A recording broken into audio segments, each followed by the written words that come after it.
Episode 3 of Just Beavin coming your way right now. You see the three of us on our screen. It's been the same crew that's been doing the last two episodes. It's been a little bit since our previous installment, and man, a lot has happened. As you see on our screen right now, there's another draft board. Why is there another draft board? We're going to talk about that, have some trades to go over as well. And it wouldn't be an episode without doing rankings of the league of some sort, one way or another. So there's a lot to get into here today. But first, I'll pass the baton off to our commissioner. JP, why is there another draft board on our screen right now? Well, as the summer dead zone hit, league members got bored, myself included, and we decided that it would be best if we expanded from 12 to 14 teams. As you guys can see here, we have three new teams: Henny God, Brady OD, and Cameron Crook. Now, I know what you're wondering. How did we get three teams when we wanted a two-team expansion? Well, we went through a removal process with one of our former members, Keegan, a former champion who we greatly appreciate. But it just was not meshing well in the league, and so we decided to go a different way. And so we ended up with Cameron, who's theoretically Keegan's replacement, and then Brady and Matt, who are two of the new expansion teams. And so we had to go through a whole expansion process. I'm not going to get into the whole process. It was long and elaborate and oversimplified. But yeah, we went through a 54 or 48, something like that, picks, and now they are fully expanded in. And we did that live stream. We are recording right now on Saturday, June 29th. Got some busy schedules here, so I'm hoping to have this edited within the next couple of days, but I'm not going to lock in a for sure date. But we did that 6 days ago on Sunday, the 23rd of June, where we did this expansion draft. It was the three of us on a Zoom, which was then correlated through a Twitch stream. We didn't really post that because we honestly did that extremely last minute, and I think it was mostly just league members that were in the Twitch. But if for some reason a non-league member found their way in the Twitch, thanks for hanging out with us for a couple of hours. Very excited to have these three guys. That expansion draft was a pretty long and painful process. So It was very Yeah, that long. And was yeah, Drew, after you about had the a good first time. six picks. yeah, it was a great time for me. I'll just Yeah. leave it at that. I'll just leave it at that. So you see the draft board in front of us. We're not really going to go over the expansion draft because of us going through all these trades. We can quick click through the teams real quick. But for JP's point before we started recording, I was like, should we go over some of the main picks? And he goes, well, some of the main picks for these guys have already been traded away. So there's been a lot of trades since our last show, which has been about a month or so. And I think our longest trade that we're going through, or at least the trade that dates back the furthest, is about 3.5, 4 weeks almost. So there's a lot to dive into here. You get a quick look. There's Cam on what he had. He went CD Lamb with the first pick, and JSN and Mayfield as well. McCaffrey for Brady, but we'll get into that. He was involved in a trade. And then last but certainly not least, going with Matt at the third spot, getting a quarterback early in Will Levis, get Romeo Dobbs, who I also believe was involved in a trade. A lot of movement, a lot of roster movement as well. And JP had mentioned people losing some players. The restriction involved was you had to you had to keep a certain amount of players. Everyone got 4 taxi squad spots and 10 roster spots, and then you get an additional 1 to 4 spots depending on how keep trade cut valued your team. So with that, we'll lead into the trade segment of the show, going through all the trades that we have made within the last 3.5 weeks. And hey, would you look at that? Someone on this panel, yours truly, involved in the first trade that we're going over. This was a pretty big one. Justin Yeah. Herbert on my end, and I gave up JJ McCarthy in my first round pick next year to Ty McCain. And before I get year two, I mean, I already know what you guys think about this trade, but I want to emphasize for myself that everyone knows after my Damian Pierce deal for my 2023 first round pick with Jacob a couple years ago, I'm very stingy when it comes to trading away my first round pick. I don't like to do it very often. Well, I mean, we've only done this twice, but I don't like to do it. I was very strong hold on to my pick last year. And I said, and I think I told you this, JP, it's going to take a lot for me to move my first round pick in 2025, especially with where my team is. And definitely getting Herbert makes my team a lot better. I still feel like we're hanging out in this middle ground. We're a year or two away, but I like what we have. This was enough for me to move my first round pick. I was more than happy to do so. I took McCarthy. I moved back to draft JJ because the other 3 quarterbacks were gone by the 106. I'm not a big JJ guy. I mean, I think he can be really good in the NFL, but as a fan, it's just he went to Michigan. I'm not a Michigan football fan. He's on the Vikings. I'm a Bears fan. It would have been really hard as a fan to be like, yeah, go McCarthy. But at the same time, I knew it was just the right pick to make for my team. I don't have to worry about that now. I'm much higher on Herbert just because we know what you have in Justin Herbert. McCarthy could be good, but he's young. He's going to have a lot of growing pains.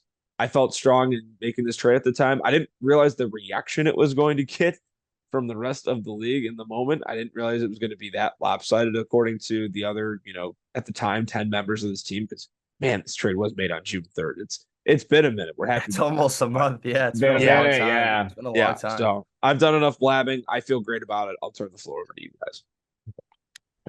Beav, take it away. You can Well, I just thought that you could have got a lot more. Ty could have got a lot more for Justin. I don't know why he would just settle for. I know he has a hard on for JJ, but I thought he could have got a lot more than another player. But I don't know what you think, JP. I don't know.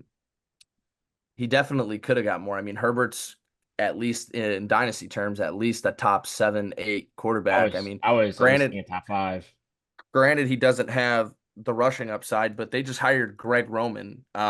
In some form, Justin Herbert will be running QB powers this year. He'll be running RPOs. He'll be running. It may only be 3 to 4 read options a game, but he will be running the read option in some form automatically. He'll maybe only get 4 or 5, but I'm sure that'll be his career high in rushing touchdowns. McCarthy may not even start this year. That's what I was about to add. I forgot to add that. And then let alone, Andy, I believe it was your first round pick that you gave up, right? It was my own. Yeah, right. And so giving you Herbert devalues that first as it is anyways. Yeah. Pushing, and I mean, as we'll see later as we get in deeper into things, Andy's got a solid team here. He's ranked pretty high in rankings here. And so I don't know. We'll call it the 110 just to be now with fair. there being 14 teams as well, you got to keep that in mind. There's more fish in the sea to kind of go after. That's what I'm saying. And so we'll call this the 110 just as a baseline. So the 110 in McCarthy for Herbert, you're gonna miss me on that one a little bit. Yeah, no, I'm feeling pretty good. I'm excited to bring in a quarterback of Herbert's caliber, pairing him with Burrow. I know Burrow was rough last year with injury and wasn't the best fantasy quarterback, but I think a bounce back could be in store for sure. So that's a great way to start going over trades on this show. We have another big one here involving some players and some picks. Devonta Smith and Brendan Rice going to you, Beav. And I know some of these are already outdated. This was June 4th. I believe Brendan Rice was sent forward in a different trade that we're going to go through later on. But this also involves a first-round pick, Quentin Johnston, and the 2025 one heading over to Dade. So, Drew, if you want to go through your thinking here and your thoughts on the trade, looking back at it, 3-4 weeks later. My thought process was I just want to get the double stack. I'm a big double stack guy, as many people don't like that. But I traded my first round because I got many back with me. But I just wanted Devontae Smith. I've been trying to get him for a long time. Me and Dade took about, I'd probably say 2 weeks to finally finalize this trade deal. But yeah.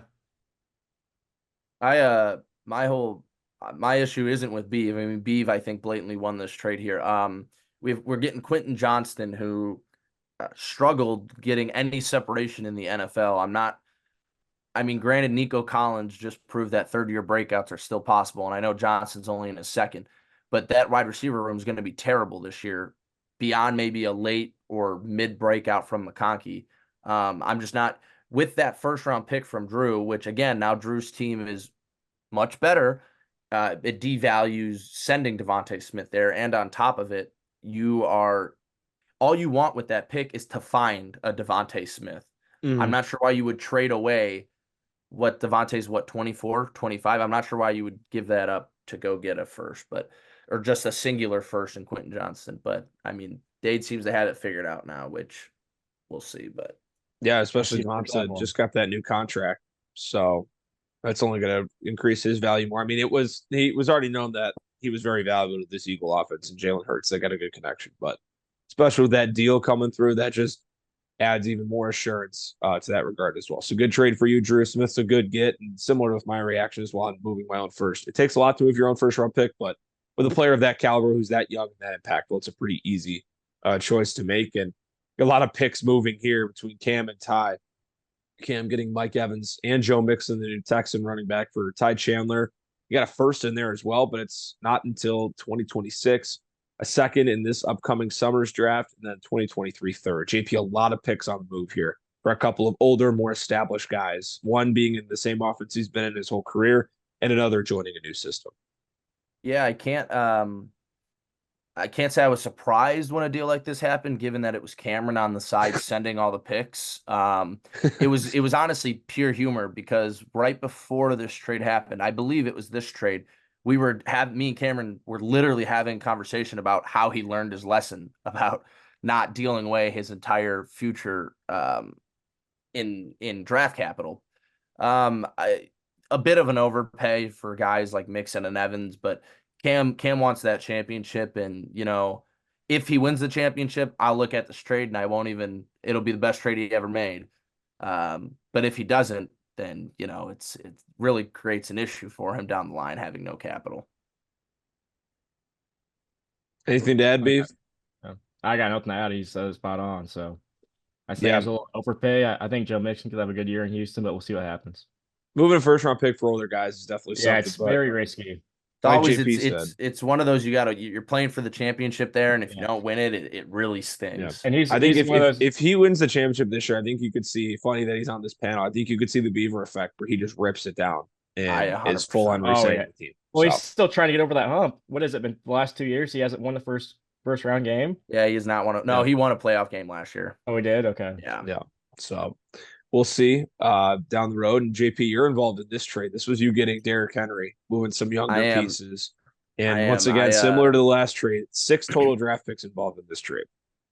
This was a trade that took a long time, not thoroughly through negotiations, but I bugged Ty about the availability of Derrick Henry since the season end for a very long time. Yeah, it hurts giving up Jaden Reed. I think in every episode we mentioned this, it's hard to decipher that Green Bay wide receiver room, but I think Jaden Reed or Wicks are the top dogs there, and so it really hurt to give him up. But I tried to make up for that with some later second round capital, even having to give up a second. But if Derrick Henry has anything left in the tank in Baltimore this year, it could be a really special season from him. Yeah, joining that new offense as well, Lamar Jackson. And yeah, I think in terms of pieces you gave up, Reed was really the only one of true value, at least on the player side of things, because we saw how good he was last year. But who knows, Christian Watson, if his hamstrings aren't made of, shredded cheese, he might be a little better off this year, Dobbs, and we'll see as well. Drew, you'd say JP won this trade fair and square? Yeah. Oh yeah, I'd say so. But even trade for both teams, but I say JP got the upper hand. Getting a couple seconds as well. Yeah. It's weird to see 2027 second round pick. It is I weird. will say. Definitely It is feels weird.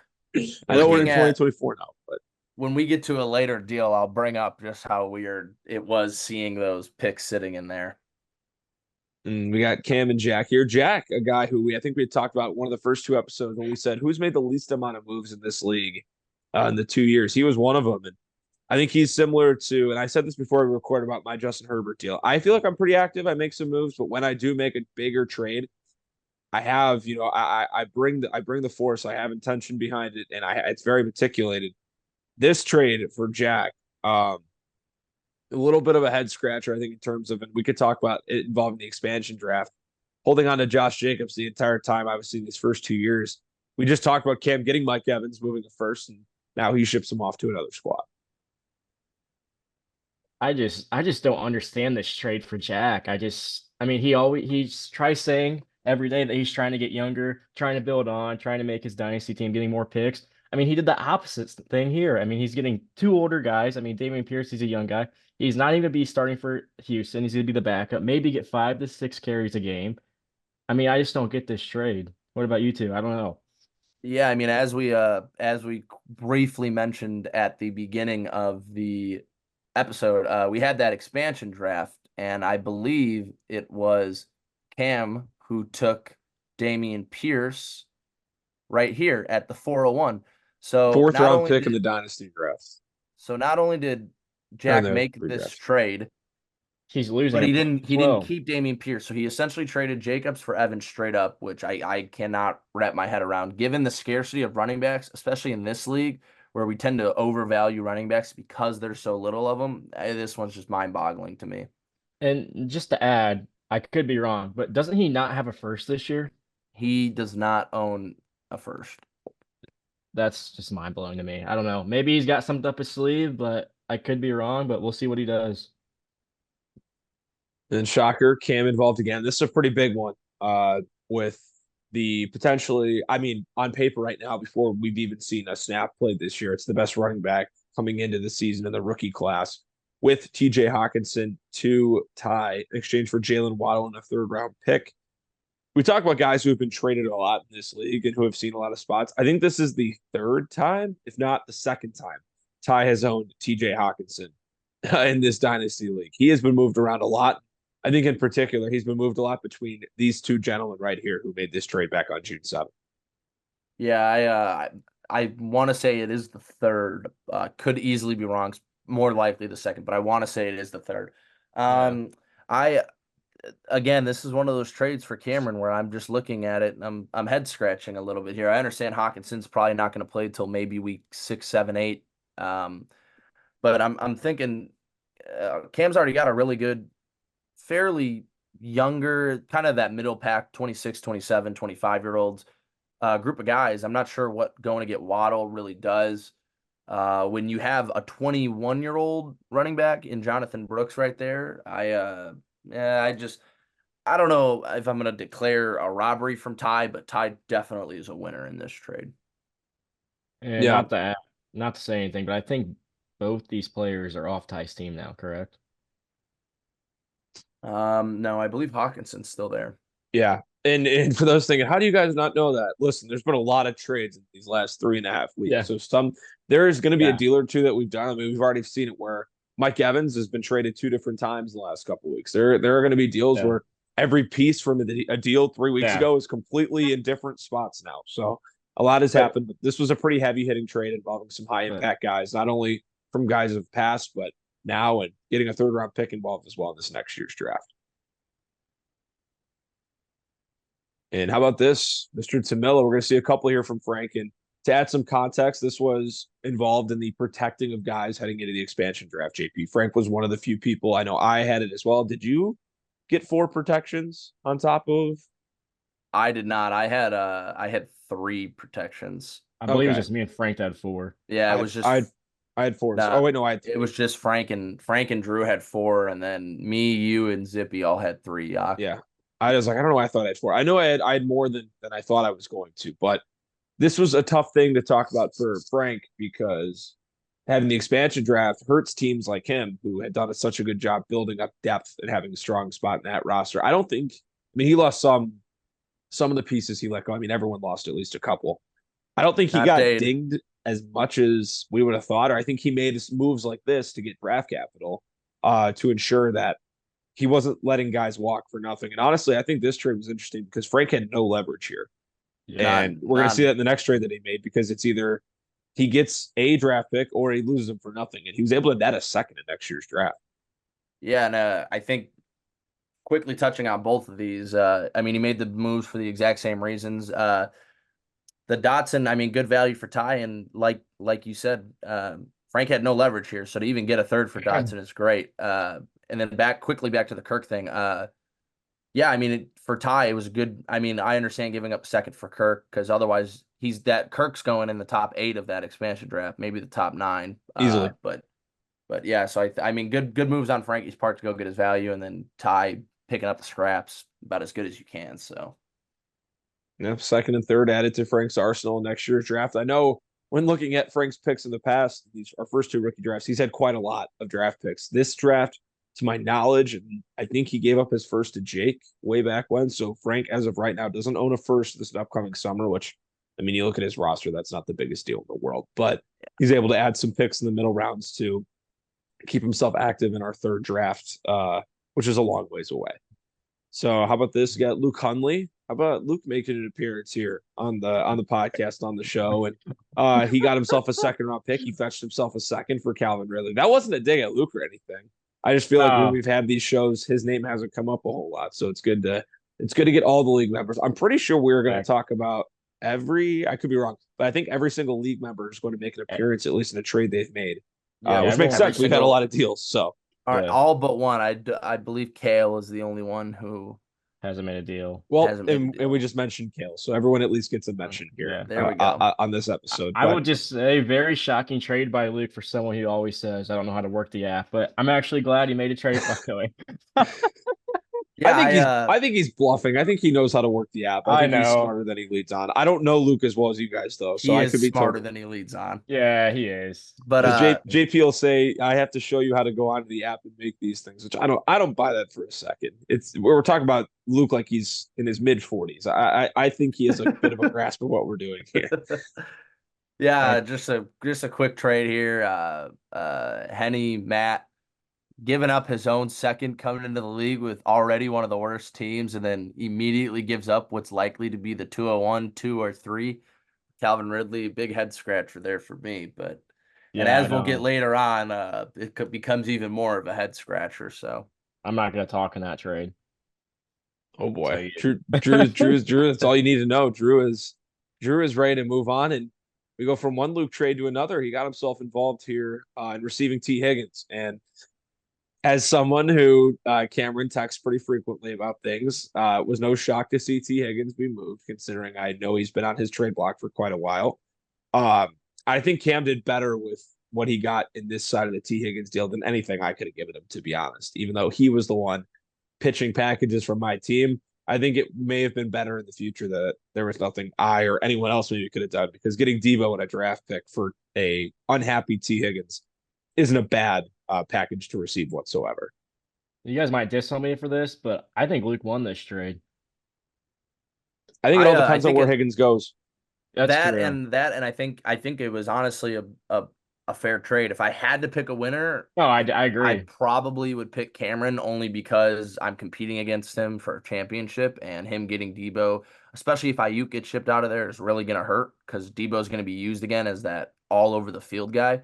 But I mean, Luke probably needed to get a little bit younger here, and I believe T Higgins is 3 years younger than Debo. So, I mean, like Andy said, it'll depend where T Higgins goes, but I don't But mind the move for either side of it. this is another thing for Luke now too. I think he has a current of 5 picks now in the next 3 years. Something like that. Not a whole lot. Yeah, if Not there's looking good guys in for this his league who future. probably have less, so or even if they have more, Oh, it's very about. true. I'm just saying, not looking good for his dynasty prep. And then we got one other one of our expansion members. I think this was this the first trade we had from one of the three new gentlemen that have No, it was Oh the joined our no. group Matt here. sending the second for Oh, that's Calvin. right. I forgot Well, we about that. almost before the one got didn't really happen because trades weren't allowed. We had actually had another one, but Yeah, Yeah, I and didn't even Kyron. feel the need to include that one. Yeah, yeah, Kyron no. Williams was a top 3 pick in the redraft, and Ty making a move, giving up one of the picks that he may or may not have fetched from Frank. I know obviously he added some capital, or actually I should say he got rid of some capital. He didn't. Frank was the one who received those picks. That's on me. So Ty, after acquiring some picks and some younger talent, also dishing out picks too, getting a couple young receivers.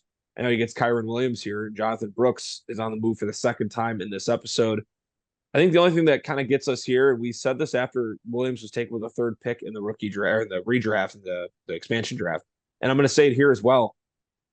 The Rams just drafted Blake Corum. Not saying he's going to rule over Williams, but there's competition in that backfield now, fellas. This isn't, and Kyron Williams was awesome last year. Not going to take that away from him. He was a good fantasy running back to have, but he isn't the clear cut guy in terms of it's all the carries are going to be his. You know, there are going to be some veterans that work in on third down behind him. There's legitimate competition to take meaningful carries from Kyron Williams with other running backs on this team.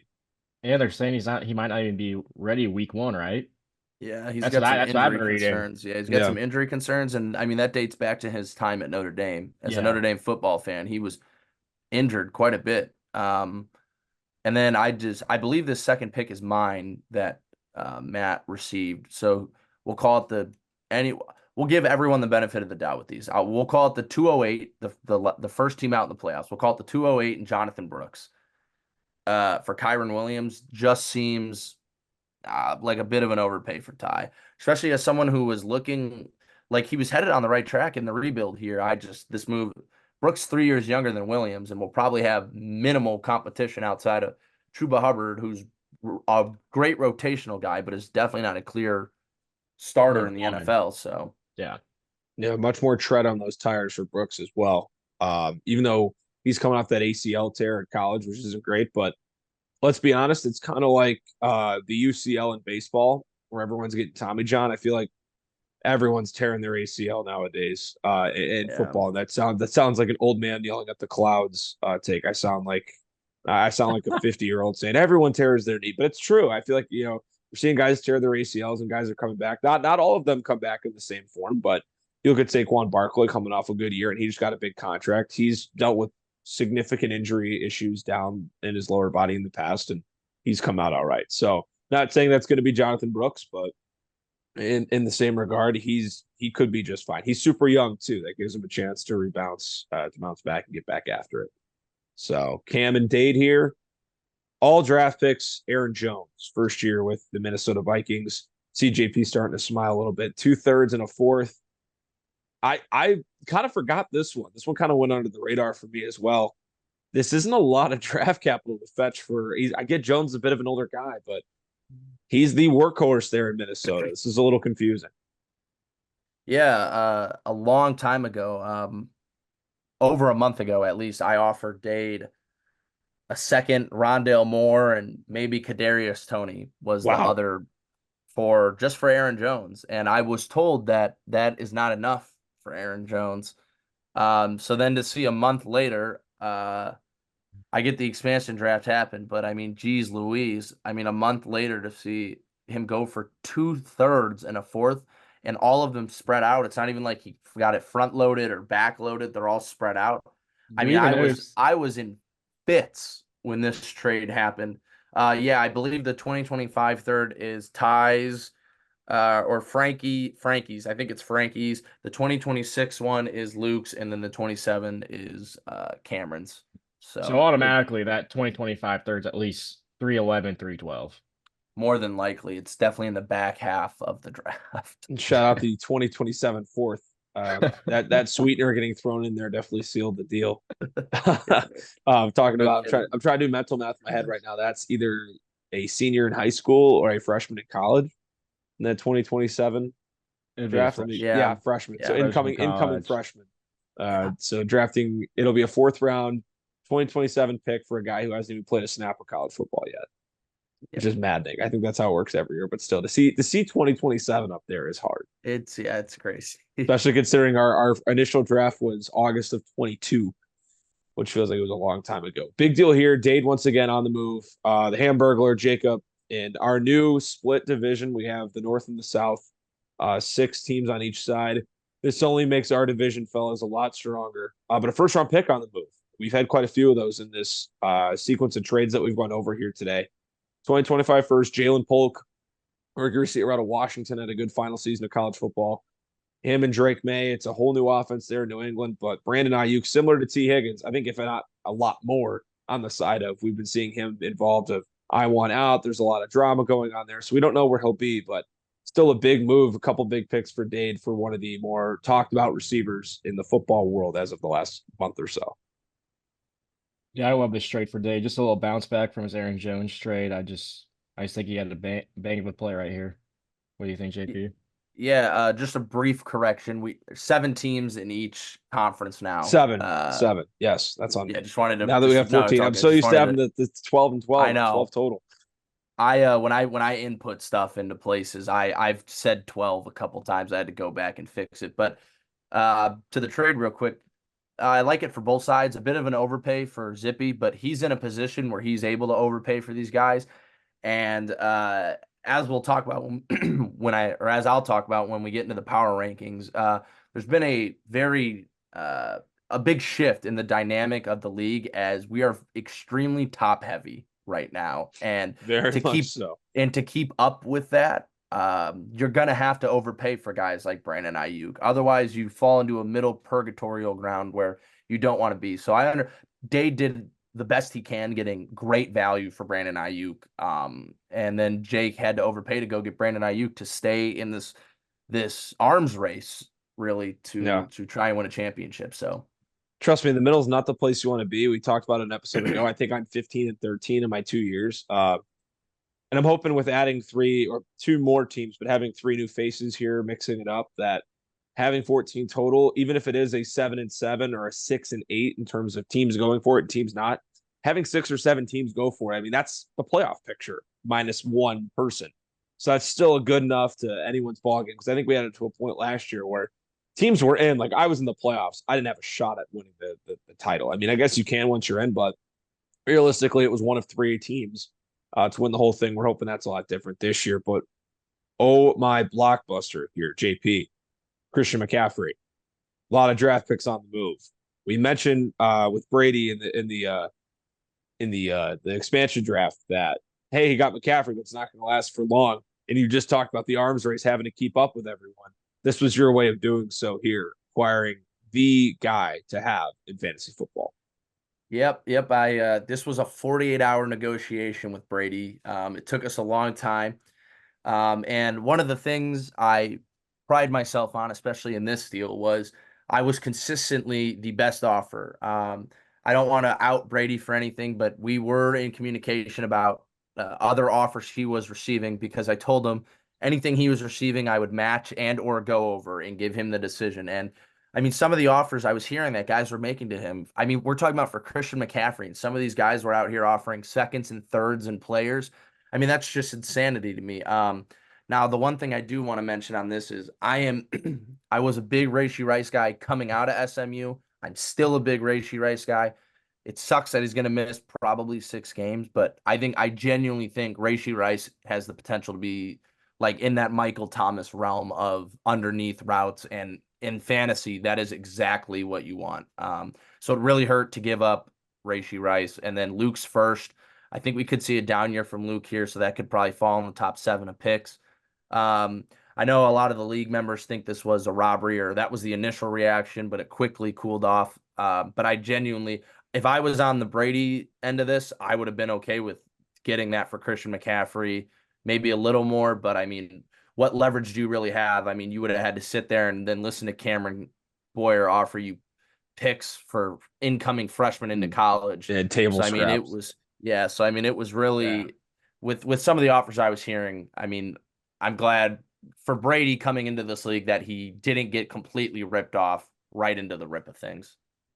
I just don't understand why he's trying to rebuild, why he's giving up Javon Baker for basically Devin Singletary. That just makes no sense when Singletary's probably gonna lose his job by week 6.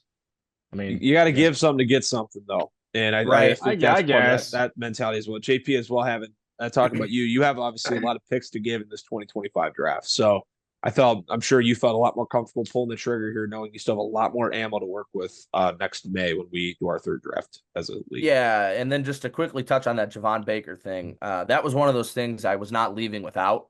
Javon Baker was my guy pre-expansion draft, and then I lost him to the expansion draft. I was gonna get him back one way or another. And so we had a deal on the table with it was the Rice, the first, and 2 more thirds, and Singletary. And so I told Brady, I was like, hey, I will throw you the second right now, but we got to get this has to happen like at this exact moment. And so the second, if you think about it, the third, I drafted Javon Baker with the 304, 5 or 6 or something like that. That's Yeah. really what the Javon Baker swap was, and everything else was for Christian McCaffrey. So When you break it down in that regard, it makes things a lot easier for sure. By far, out of all these trades we're going through, 16, 17 trades, that's a top 3 one to talk about for sure. Christian McCaffrey on the move at any points, first time. He's been traded in this league. I'm like 90% positive because I'm pretty sure he started out second time. Okay. He started on a panel members roster here, Drew.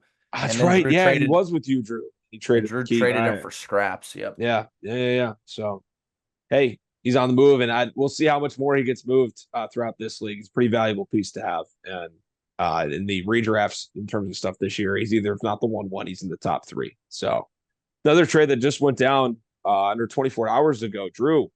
No You comment. moved off my guy Gabe Davis, who I gave you a second round pick for, with Tyjae Spears and a couple thirds. Calvin Ridley getting dealt again within this episode, getting Romeo Dobbs as well, receiving 2 ready to go receivers through in exchange for upgrades at the other positions and just a couple of later picks in the upcoming draft. Yeah, funny enough, Matt texted me. He's like, "Hey, check your phone." I said, I can't. I'm umpiring right now, so give me like an hour." I go home, check my phone. I was like, "Oh shit, we're gonna do something here." So I was like, "Okay, I'm gonna function this around." I set them back my counter with this. Like, there's no ways to accept this.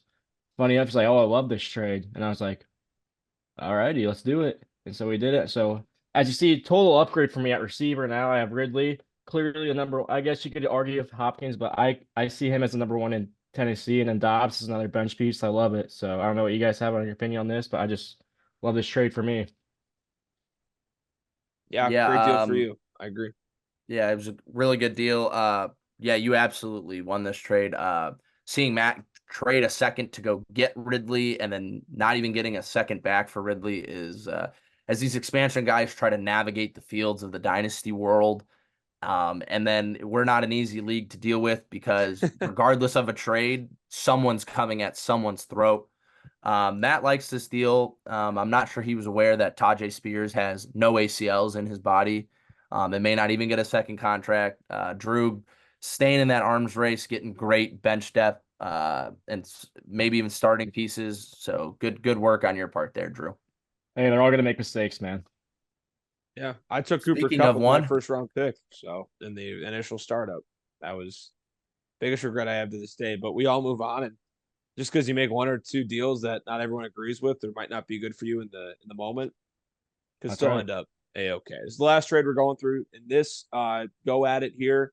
Luke Musgraves going to Cam. Got two of the expansion teams making a deal here. Cam Kruk getting Musgrave in exchange for a second round pick. I just don't like this for Cam because like we said earlier, this second round pick is going to be a 2.1 to at least 2.4 pick. Top pick for sure in the second round for him. And I just don't understand why he'd be taking a tight end from a team that's going to share snaps from another tight end with Kraft being there. yeah, I took Musgrave and then lost him to the expansion draft. I believe I took him with 311. So then flipping a 311 and expansion draft player for a top 5 pick in the second round. Great move by Matt. Yeah. I'm not the biggest Tucker Kraft guy, but I like Musgrave a lot, but I would not be paying the 201, 2 or 3 for Luke Musgrave. So Yeah, that's just mind blowing to me. I don't know. I don't know what you think, Yak, but that's just Yeah, when you got multiple tight ends of similar age coming from the same draft on one roster, and like we said, Green Bay, similar to the receiver room, there's just a lot of mouths to feed on that offense, and it's not like one stands out over the other. So it's basically who in that very moment is going to look good for Jordan Love, and it's a week by week thing. You never know in terms of consistency. That's something you strive to have here, especially in Dynasty. Not only consistency in one season, long term consistency, and that's kind of what's a question mark here. Second round picks, they lose a little bit of value just because we've added a couple more people, so they're further along in the draft process. But yeah, we'll wait and see on that. But fellas, those are all the trades that we've had here in the last few weeks, and going over our expansion draft as well. We'll return after our brief intermission to go over our new set of power rankings that we have to wrap out our third show. We've gone over our trades. We've introduced the three new gentlemen to our league. Before we go into our power rankings in terms of dynasty rankings and coming into this upcoming 2024-2025 season, the third season of Beaver Fest, round of applause, our third anniversary as a league. We are going through our new divisions because that's right. We have 14 people. We just split it into two, 7 and 7, like what I said in the first part. We have the North and the South. And as you can see on your screen right now, and JP, you can dive into a little bit more. Proximity wise, that's obviously why we made what we made. But it's the three of us on this panel, the two other Bartlett gentlemen, Frank Tamillo and Jake Sapparo, and then two of our new expansion members, Brady and Cameron. Yep. So when with 14, there's not really a divisible for 3 or 4 there, so we couldn't really stick with I guess divisions. We're technically in conference, but so yeah, we decided the best method of it was to go 7 and 7, split it into divisions. We're keeping the playoff format exactly the same, still 7 teams making it. We're only giving one auto bid though to the divisions for now. The winner of each division will have an auto bid, the 1 and 2 seeds. But yeah, so then with now having 14 teams, that leaves we have a 14 game regular season schedule. So that leaves a gap game. So what we decided to do was make a rival week, and the same team that you play week 1 will be the same team you end your season with in week 14. And so how we went about that was we considered people and how they are socially with each other, any chat beef that was going on. And so what we ended up landing on was what we have right here, week 1, same as week 14. We have myself and Jake Sapparo, longtime friends. Will make for definitely great rival stuff. And then we have you, Andy, and Frankie. Yeah, super Same pumped. same kind of deal there as me and Jake. All have known each other since we could walk and talk pretty much. Yeah, and I Um, played Frank the first week, both of our previous 2 years, and I got nothing to lose. He's a much, as you can see on the projections, a much better team. So I love going into something having nothing to lose. And yeah, you talk about social and not chat beef. Frank and I have no beef. We'll just no, it'll make for entertainment and we'll have some fun with it. So I'm excited. certainly. And then we got Cameron Crook, one of the new members, and Brady O'Donnell, one of the new members as well. Their beef stretches way outside of this league. Over Two into guys. Rainbow Six Siege days. Um, so they'll make for a great rival, I'm sure. And then we got Cam Boyer and Dade. This is my favorite match of Rival Week, Yeah. as Cam has never beaten Dade Pitchford in the Beaver Fest League, including playoffs. Has never beaten Dade. We'll No see if matter he can how end that. lopsided the teams are. Because It Cam's does always not had matter. no offense to Dade. Cam has always had a significantly better team.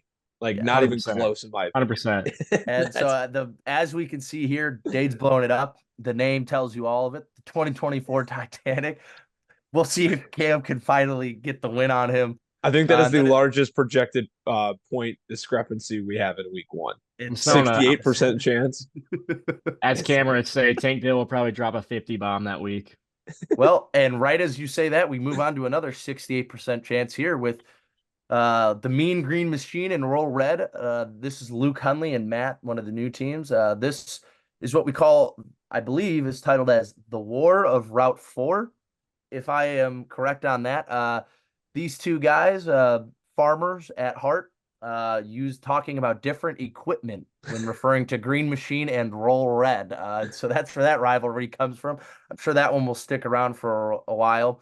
And then we move on here to my former roommates and SIU pals, Ty McCain and Jack Bauer. And if anyone listening has ever been in the room when those two get into an argument, boy, is it pure humor. And Jack up there with one of the, I'm not going to say it's good shit talk, but he is a big shit talker. This will definitely make for entertainment, especially if Jack wins. And then we head on to this last one here, Drew and Kale. Drew, anything to add on this? I got nothing. Just me and Kale just been longtime friends. Me and Luke only really know him. But hopefully we get a Beaver Fest party soon. We gonna meet each other. That's the whole point. So let's see what happens. I got nothing really though. We don't got any beef. We're just friends. Yep. So then we move on to the divisions here. Or did we cover this yet? We went Did over you go ours. over We it? didn't go. I mean, I guess if Oh, okay. those listening can do by math, the other 7 that are in the South Division, but we can actually show the South Division to Yep, the we got people. It's a whole mix of characters. Yep, we got Jack, Dade, Cam, Luke, Ty, Kale, and Matt. Again, this is geographically. These guys fell the most southern in the landscape of the country and state. And so that's why they ended up in the South Division. And Beeve, you've joined us. Congrats. Part of the This is a BS. part of the North. Welcome here. And you'll see as JP is going to share our power rankings right I now. just want to say I'm part. It's I'm not. part of It's the not a gauntlet good thing now. to be a part of our division. No, it's I call it the gauntlet now. It really Yeah. is. If you succeed and pass it, you're lucky because I'm one of those people right now, and Yak, you're one of those people too. We might not make the playoffs because it's a gauntlet of a conference. It is, but I'm going to say this before we get into the rankings. It helps now that we have 13 or other opponents in this league. We only play the same person. True. We only play one person twice. That's our rival. So therefore, I think the playing ground and it's kind of level for everyone. It's not like it was before where you're playing everyone in your division multiple times. If that was the case, then yeah, we just be beating the crap out of each other all season, and that would hurt things. That But would be brutal. What I love about this, because everyone plays everyone once except for your rival, I think that makes for a more even part. I know it's still a little bit more lopsided on paper right now. Our division having a couple of maybe stronger teams, but I still think that doesn't stop any of us from making the playoffs because we just play all the same teams at the same time. Granted, it's going to be different. You might catch someone on a bye where they're missing 2 of their better players, but for the most part, I think it evens out despite having a little bit more lopsided conferences because of the scheduling this year. But if we want to commence with our dynasty rankings, and we'll get into our season rankings as well. I agree. there's gonna be what I love about this league is there's gonna be a lot of 50-50 matchups this year, which I love. Something we didn't There's have gonna be last season. exactly there's gonna be a lot of matchups, or it's gonna be a coin flip. You're not gonna know who's gonna win it. So should be an interesting season. I can't wait. Yeah, Mr. McGuire, do we want to proceed? Yeah, let's head on here as so the three of us, just as we did in the last episode, except we add a little twist on this one.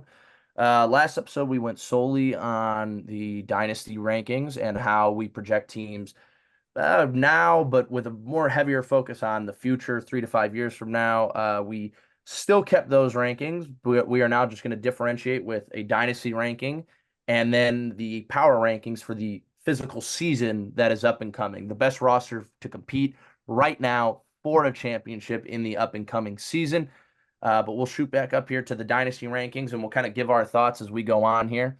We'll start it off with number one. We got Mahomes and friends, Frankie.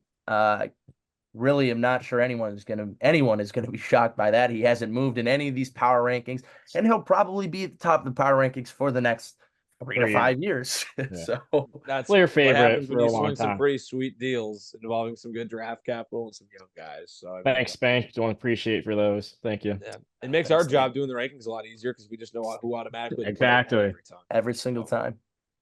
But And we got you at 2, JP. I'm sure that had to have made you feel good. I know I It put you did, at it did. 2, and I'm sure I would bet everyone put you at 2 if I did as well. Yep. I put myself at 2, and then I believe Drew put for the dynasty rankings put me and Drew at a tie for 2. How So about Drew? when I did the calculation for it, I did give Drew the benefit of the doubt in his own ranking, gave himself the 2. But it still spit out that I was 2. So Drew, yeah, then we move on to 3, and there you are coming in at 3. That's got to make you feel pretty good. yeah, Going it feels from, good. I mean, blatantly, or I mean, you literally tanked last year. Now, granted, your roster was much better than the worst in the league, but it's got to make you at least feel good to go from last to now being viewed as 3rd. Oh, of course it does. I did have a little dumpster fire last year, but hey, it paid off, so I can't You really won the bitch title a about year before, that. so I don't feel all that bad for you. I don't know. Yeah. So I think Drew would be the only guy in this league to go from first to worst to first To again. first, yeah. And then I'm he'll go to with you, worst bro. again the year after that. It'll just be a back and forth exchange. But hey, it'll be a lot harder if you try to do that the next year round. Having more teams and having expansion teams still trying to get their feet wet, it'll be a little bit more difficult for let's put it anyone this way. to tank. I'll be never doing that again. So I got my guy, and let's hope I'm not in that position ever again. So And as you can see, Zippy's at 4th and 5, the top 5 teams in this dynasty ranking, all from the North Division. hey, Fair with Jake, good draft capital, younger roster. He's got some good pillars to work with here. Had a good draft as well, as we mentioned, even though we had some question marks about his trade up for Romo Dunze. He's got Jaden Daniels, he's got Odunze. JP continues to stack young talent on young talent and holding those draft pick assets as well. Then we move on, and there you are. Yeah, coming in at 5, up 2 spots from 7.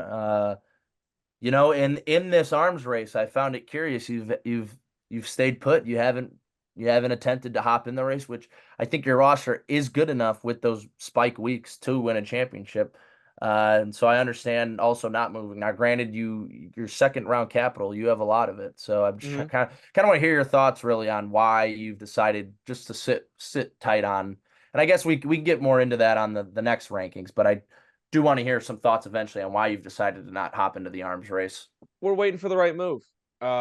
Just because I have it doesn't mean I need to spend it off here in June. Not saying it's a bad thing to do so. If you find a trade that you like, go for it. I'm not yucking anyone's yum. You guys, I mean, I made a trade with Herbert, but I haven't been as active as other people. I think literally going through those 16, 17 trades, the Herbert one was the only one I was a part of, and that's fine.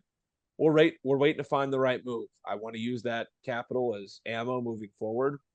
If we get closer to the season, I could use it at the trade deadline.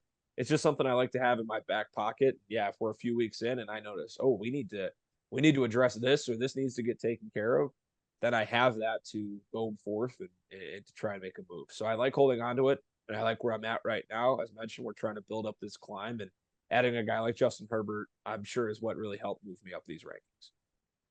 Certainly, sir. I mean, yeah, definitely doesn't hurt. So yeah, then moving on to 6, we got the Mind Cam Boyer, who's now down 3 spots, which I do honestly feel bad. I felt bad putting him at 6 for dynasty rankings because he still has he's in that middle ground of young with like the 25, 26, 27 year olds, but a Yeah. lot of talent, just the draft capital, which I might overvalue, but it for my personal ranking, I put him, I believe, at 6. It felt weird, but it felt right, if you get what I'm saying. Just not having that draft capital just kind of scares you sometimes because you never know what's going to happen. No, I So, agree. That was what was tough. I like his roster now, and I think we're going to see that when we get to the actuality rankings for the upcoming season. But putting him right in the middle in terms of what's to come in the future, it made a lot of sense in my book as well. Yeah.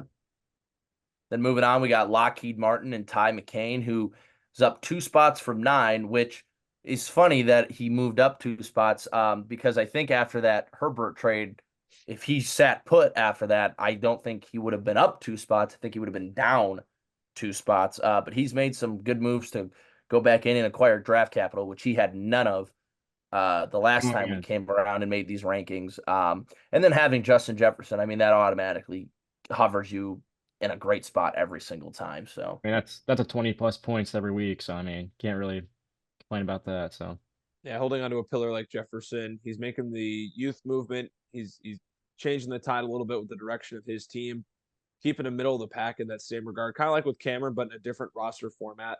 Um, it's where he should be at this point, and I like that we have him dead set in the middle at 7. yeah. yeah, I agree. Then moving on to 8, we got Dade, who's up 3 spots. I believe we had him at 11. Little Spanky.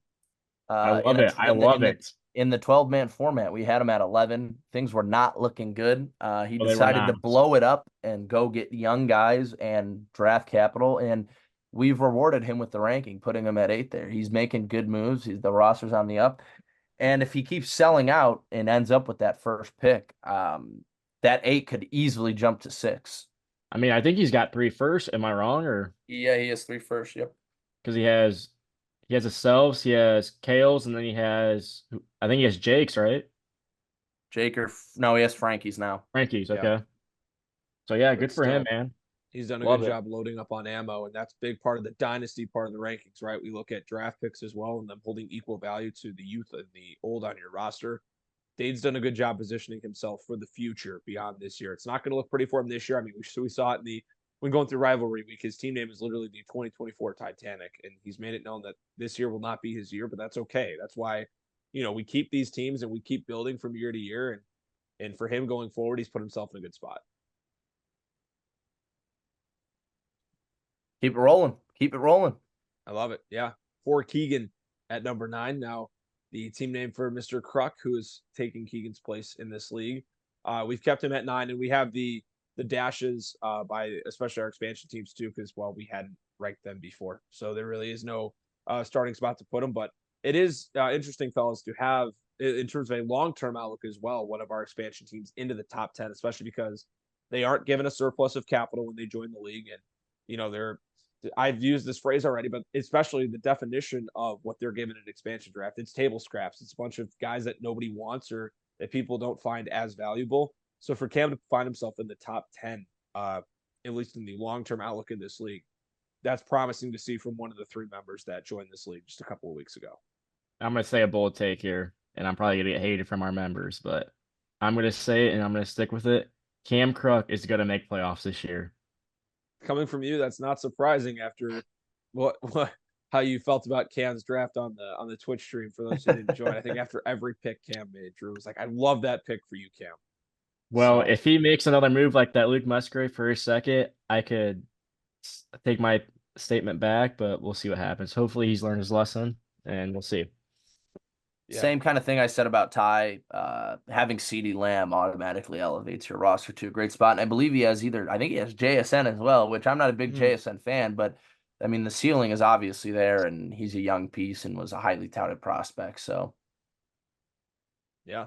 No, that's See, what I'm looking up JSN to confirm where he's at right now because I don't want us to sound uh no, he's total stooges. he has Jason, I'm pretty sure. He does have JSN. Okay. okay, I yeah. was pretty sure as well, but got to cover our bases, and we are there. And yeah, I think that's it's a good top. young I think receiving it's core to go forward with. yeah. I think it's 3 are Shakir, Jason, and oh shit, CD. Yeah, that's a good spot to be. I And mean, then that's a good spot for coming yeah, in that's a being an good spot. expansion. I mean, that's Yep. good. And as we get to the bottom five spots, four of the bottom five coming from the South Division. A couple returners here at 10 and 11, Luke and then Kale. I'm sure Kale's going to love this, and he'll get a kick out of it being where he is. He won't have any complaints to say at all about where we've put him. But Luke and Kale, JP, each getting moved down in our long-term outlook rankings for this league. Yeah, I mean, Luke, we saw the one move he made was, I mean, he did acquire that second for Calvin Ridley, but again, it's just a second. And then adding the 14 teams, I'm not sure how much value. I'm not sure how to gauge the second round picks yet. We haven't been through a draft yet, and so to me, I'm decreasing the value of seconds. I'm really not sure how to look at them anymore. Now we'll see. Granted that value, I believe if we were to take the 201, which would now have been the 16th pick this year, that would have been, I think, A.D. Mitchell maybe would have been the first pick of the second round this year, which again, I mean, he went 205 in ours. So like, what do you make of that? But yeah, when you just don't have any draft capital and I mean, literally no draft capital. That's and his bench is about as weak as we can get. Now, if we mentioned this last episode, if Kyle Pitts turns out to be what everyone thinks he is, I'll raise Luke on this exponentially, probably to 7, because he still has Bijan, Brees Hall, and Josh Allen, and he went out and got T. Higgins. But I think a lot of this depends on if Deshaun Watson looks like he knows how to play football, and if Kyle Pitts is who we think he is. The only Yeah. thing that scares me of his roster is I just realized this. He's starting 3 Falcons. Yes, He's he got is. He's he's gone all in on the Mooney. Falcons. Yeah, he's going in all in the offense. And we know his opinion on former head coach Arthur Smith. I think does he still have Pickens? Yeah, Luke, he has yes. Pickens, yeah. Yeah. So, and we look at Kale at 11. One of the older rosters, if not the oldest roster in this league, rostering Najee and Austin Eckler at running back, and then going Tyreek and Jamar. Jamar's a younger guy, but he's got Tyreek Hill and Travis Kelce. It's definitely an established roster. It's a roster of a lot of older guys in this league who you know exactly what you're going to get. But in that regard, then the ceiling is lower as well in terms of their output, not only this year, but long term. I mean, Travis Kelce could retire next year for all we know. I know he just signed a Newark-ish contract, but you don't know. This is a year-to-year thing. Jason Kelce, his older brother, just retired. If the Chiefs three-peat it, what if Travis is like, yeah, I'm done. You know, that's all I need to do. So that's why, and I think it's been hard for Kale. I know he's been trying to shop Kelce. I think that's why, at least on my regard, that's why I've kind of shot him down. It's been hard to find a trade partner because if we knew, hey, this is the last year of Beaverfest, which won't be for a very, very, very, very, very long time, then yeah, I'd say let's do it. Let's go all in. But it isn't, and his year-to-year outlook is very questionable. So I think that's what makes it difficult for people to try and get in on that. We're looking at a league post this year, having older guys, you know, and getting near the wrong side of 30 makes it hard to give a positive outlook 2, 3, 4 years down the road. Yeah, I was curious, so I wanted to fact check. I mean, not that any of us knew the exact age, but Kale has the second oldest team. His average age is 21.7 or 27, sorry. 27 flat, and then Ties is the oldest with 27.1. That's what I was gonna say. I thought Still Ty has was the oldest team. That's crazy. He's moved off so many of his older players as well. Yeah. Interesting. I'm sure going from 20-year-old Jonathan Brooks up 3 years to Kyron Williams probably put that average back I'm up. taking a little intermission. I gotta take a piss. That was how you decided to go about that. You couldn't have been like waited like 4 seconds for silence. How is Andy supposed to just edit that?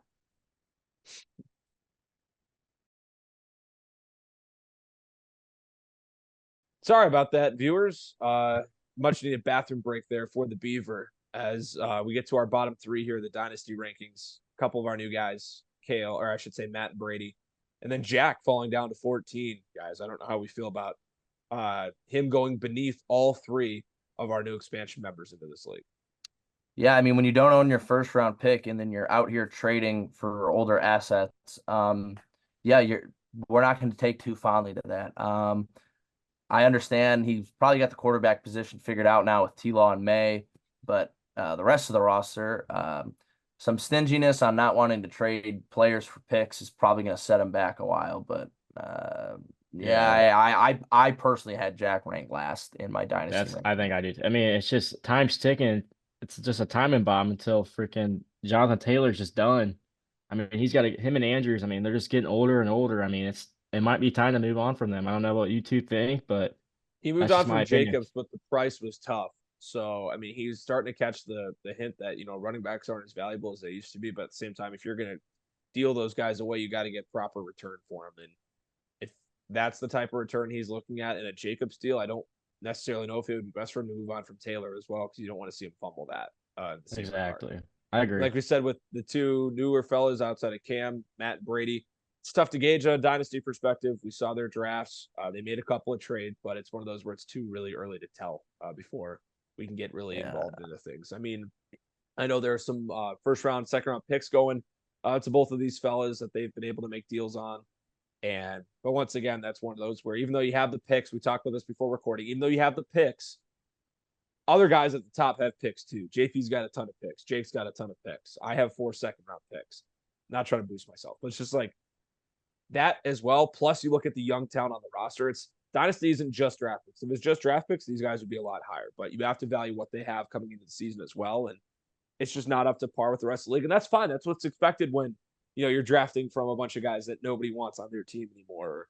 That's basically when we're giving up those guys to the expansion draft, we're saying, we could go without these guys. If they're not on our team, it's okay. So that's I do kinda just where want to sit. briefly give my 2 cents for Brady. Brady, I put you at 9 in my dynasty rankings because I like the outlook that you have. Now, granted, I did possibly overrank you because I do value picks very highly, but I believe you have Keon Coleman and Rashee Rice now, and I love Rashee Rice, and I mean that'll be a building block for your roster. I mean, you're in a good spot to build on. You're obviously going to suck this year, but I think the outlook for you is much higher than the other two dynasty rosters because of that Christian McCaffrey trade. So, And if Rice can stay out of trouble off the field, then yeah, the outlook that definitely is a looks big That is a big part of it. thing. a lot better for sure. We got just a few minutes left here. Kind of gave a lot of explanation for our dynasty rankings. Some movement here in the actuality rankings. We had our top 5 in the dynasty long-term rankings being from the North Division. We do have Cam Boyer back up 3 spots though. JP, he's in the number 3 spot for the upcoming season post draft. Yeah, I mean, like we briefly mentioned up there, Cam's roster, he's built for right now and maybe 1 to 3 years max. No picks, but that doesn't matter now. Cam's team right now is, I think, the best it's been in these 3 years. He's got a team that's ready to win, and he's down in that weak South Division. Now, granted, again, we did mention that you're not playing your division all the time, but he still will be probably the only South team who's able to even match prediction numbers with that North. And so I think he'll just beat up when he does play on those other Southern rosters. So Yeah, no, and it I is definitely one agree. auto bid. It's not 2, but there is one auto bid in his division up for grabs. And if he can clinch that, he doesn't have to worry about anything else or any other theatrics to try and get into the playoffs. Drew, not sure what you think about our top 6 and moving Cam up a few spots. Which I don't think he'll have a problem getting that top bid. That's just my opinion. But I mean, I don't see anyone else in that division competing for that. Maybe Luke, but Yeah. So Cam up to 3 from 6, and then everyone behind getting bumped down a peg. Jake, Drew, and me. Fine, understandable. Like JP said, going off what Cam has this year, it's probably the best roster he's formed in 3 seasons, and he's ready to roll. 7, 8, 9, all from the South Division. Luke, Kale, Ty. Kale getting moved up 3 spots. Luke getting moved up a handful of spots as well from our dynasty rankings. Similar to what we echoed when talking about, dynasty versus now. More win now rosters. Same thing with Kale having older guys like Tyreek Hill, Travis Kelce. Should put him toward the middle of the pack in terms of trying to compete for a playoff spot and maybe sneak his way in there. I believe when I was going through these, you both had Luke at 7 and Kale at 8, and I had Kale at 7 and Luke at 8. So we were all in pretty agreement there. My one thing with Kale is I think I've mentioned this in every episode we've done, but when you have Jamar, Tyreek, and Kelce, I'm not just going to discount you out immediately. Yeah. Those 3 alone can win you weeks. Now, can that happen every week all the way to a championship? I strongly doubt, but I just want to kind of give some context why I had him above Luke. So yeah, they were interchangeable. I went back and forth on them, I think, a couple times yesterday when I was finishing out my rankings. 7 and 8 could flip either way. Tide keeps his way in the top 10, as we similar probably to what we talked about in the dynasty go over. you have Justin Jefferson and friends and other young, exciting players. You're going to have a decent output this season. He certainly won't be the worst team. And he won't even be in the bottom three. Once again, he should be competing for one of the final playoff spots, similar to Kale and Luke. Yeah, then we move on to Cam and Jack. We could probably cover both these guys right now. Cam, I think, as Drew's noted, had the best dynasty expansion draft. And then again, the same reason we said for Ty. I think that's why Ty and Cam are right next to each other. When you have CeeDee Lamb on your roster, you'll probably steal a couple wins here and there. And if JSN breaks out now with Lockett probably taking a step back in that offense, again, can probably steal you some weeks. Now, are you necessarily going to run all the way to the championship with that? No, you're not. You're not going to. But can you fight for that 7th playoff spot? Yeah, I truly believe that Cam can. And then I just wanted to, I had Jack, I think, at 9. I went and looked at Jack's roster. I actually don't hate it for right now. Jonathan Taylor, Nick Chubb, DeAndre Hopkins, Terry McLaurin, T-Law, if Drake May looks serviceable, Mark Andrews, that's actually a pretty good roster. I think we've been undervaluing for the right now portion. Is Chubb going to play right away, though? That's the whole thing. Like, is he going to? I mean, what at worst, he'll probably miss 3 weeks. He got hurt pretty early in the season. I think week 2 or 3 of the season he went down. But I don't know. I like Jack at 11, but I also think he sneakily could fight for that last playoff spot. Yeah, similar to his other division mates. Right now, looks like you can make something happen. Long term, though, gonna have to take another look or two in the mirror. Bottom 3, 2 being out of the expansion, 1 being an original member of the league and going every other. Brady at 12. Once again, I think when you look at Brady and Matt, you mentioned Cam, JP having the better drafts out of the get-go. It's harder to give them a higher ranking, at least coming into this season. They got decent long-term outlooks, and we said, maybe we underranked them a little bit in the dynasty rankings. But here it makes sense putting them in the bottom 3rd. And like we said with Dade, good long-term outlook, acquired a lot of picks, but when your team name is the 2024 Titanic, we really have no other option but to put you in the bottom 3. Yeah, and I think just briefly with Brady, sold Christian McCaffrey right off the rip. And so that's obviously going to hurt your spot. But yeah, I mean, beyond that, Matt's sold out, also an expansion team, Brady expansion team, and Dade, yeah, like Andy mentioned, 2024 Titanic. So it's gonna be a fun watch to see who gets that last place spot and has to do Fat Panda. I'm kind of intrigued to watch it. I am also the race for last place this year is actually going to be just as entertaining as the race for the championship. I think both of them are going to make for hilarious group chat days. Because I'm pretty sure this is right. You can only tank 1 week, correct? Like full on tank, like nobody can start. I don't think correct? we're going to run into that a lot this year. I don't think it'll happen at all. Maybe once from Dade, but I don't think it'll be. I was thinking Dade and Matt one time. That's it. I don't know if Matt will do it because I don't know if Matt's going to want to go through with the actual punishment. Yeah, he won't. We will see though. Should be a lot of fun, and you know where to find us throughout the season once we get into those races right here. Not only on our social media page, beaver.fest on Instagram, but right here on the Beaverfest YouTube channel. Going over a lot of trades today, the new divisions, rivalry week, and of course we had to end it with some power rankings. Thanks so much for hanging out with us here today. We'll catch you next time here on Just Beavin.